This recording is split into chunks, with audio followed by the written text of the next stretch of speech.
La poésie, pour moi, c'est vraiment vital. Enfin, c'est vraiment, je le dis, à l'âge de 18 ans, 19 ans, si j'avais pas eu la Pléiade de René Char que quelqu'un m'avait offerte, quelqu'un de cher qui m'avait offert la Pléiade de René Char, franchement, je serais pas où j'en serais.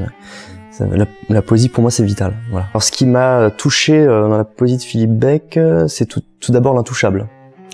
C'est-à-dire une première impression de je n'y comprends rien. C'est une certaine arrivée des mots dans la phrase, une certaine disposition des mots qui le définit tout entier et qui prouve que le style est de l'homme même, comme disait Buffon. Ce battement insistant du rythme beckien, enfin ça me disait bon à un moment donné ça va finir par réouvrir le sens qui était fermé et qui parce qu'il était fermé me faisait entendre ce battement rythmique inédit jusque là dans mes lectures de la poésie. Et peu à peu, voilà, en préparant le colloque, en lisant, relisant, à force de relecture, parfois avec de l'agacement, de l'irritation, et que c'est ça finalement qui finit par toucher. Voilà. Et donc de plus en plus, voilà, j'ai été sensible à ça, des images vraiment magnifiques. Enfin, il y a une expression de Philippe, la beauté qui coupe des souffles. Non pas beauté qui coupe le souffle, mais beauté qui coupe des souffles. Alors, mon titre interprété du Beck, eh bien le titre définitif, j'avais hésité avec Beck matériaux ou Beck machine pour singer Heiner Müller, mais des matériaux, Hamlet machine. Mais je me suis dit finalement que interpréter du Beck, grâce au partitif du, subsumer Beck matériaux. Donc j'ai gardé interpréter du Beck. En guise d'allégorie, hein, voilà. Et donc, évidemment, il y avait une petite complication dans le titre. C'était pas simplement sur cette figure de style, mais c'était précédé par ce en guise qui est en rapport avec l'ancien allemand Weisen, qui veut dire la pensée.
J'ai découvert en premier, on pourrait dire, Chambre à roman fusible. Alors la première hypothèse, très générale, est la suivante. Dès lors que le thème à traiter, dont il faut tenir compte, est la violence historique, selon l'injonction d'une mémoire, mais dans le compte tenu en même temps de la rupture historique de la tradition, c'est l'efficience mimétique du poème qui doit se trouver de part en part repensée, c'est-à-dire réédifiée. Et la mimésis se trouvera ainsi requalifiée en mimésis abstraite. Mais cette chose affreuse, nous ne sommes pas là pour les reconstituer, justement, pour les raconter. C'est pas de ça qu'il s'agit. Hein. Il s'agit néanmoins de comprendre que ça a été l'enjeu de cette expérience. Je le dis parce que quand des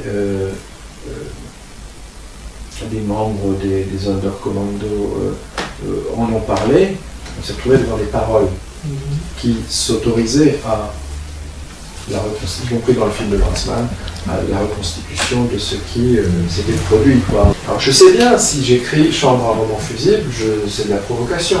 Enfin, ça sonne comme de la provocation. Mais ça voulait dire quelque chose de très bête. Ça voulait dire tout simplement que dans la chambre Kammer, il y a que le roman devient fusible. D'ailleurs, le titre, ce n'est pas « Chambre à roman sacrifié ». Hein, c'est-à-dire que la puissance narrative est en difficulté. Elle affronte la question, elle affronte la question de la fumée, de la fusion. Voilà. C'est très, très risqué. Voilà.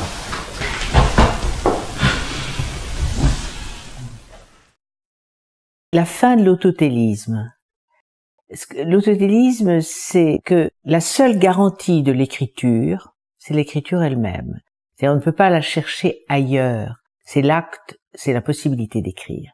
Une autre forme d'autotélisme, c'est une beaucoup plus jolie phrase de Jouve qui dit « Peu importe ce qui arrive au livre, pourvu que ça ne tarisse pas la source de l'écriture. » Et d'une certaine manière, je pense qu'avec Beck, invente quelque chose d'autre, à savoir une affirmation non seulement du monde, il le dit, il l'écrit, le monde est le seul, mais une poésie qui renoue avec l'expérience. Beck est quelqu'un qui retrouve la transmission et qui veut faire une poésie transmissible.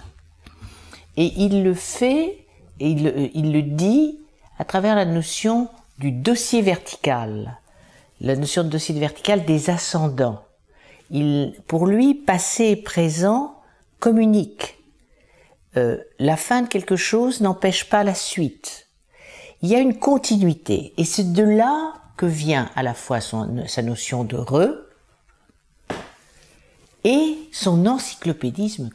C'est un des individus, pas seulement des poètes, les plus savants, que ce soit dans l'espace ou dans le temps. J'ai finalement intitulé cette intervention « Le rythme du vrai ». Le poème est le lieu de l'unité historique de l'œil et de l'oreille. La poésie de Philippe Beck est une poésie qui est à la fois bibliothèque ouverte et puissance d'avancer. Penser, écrire, exister, presque tout. Non pas le trop fameux « je ne sais quoi et presque rien », mais bien plutôt un « tu peux savoir et presque tout ». Voilà finalement comment je vois la poésie, la pensée Beck, comme une pure activité débordante, placée sous l'injonction de cette maxime « fais tout ». C'est bien pour cela que lire dure, et car, aux recensions 120, c'est d'une joie assidue qu'il s'agit.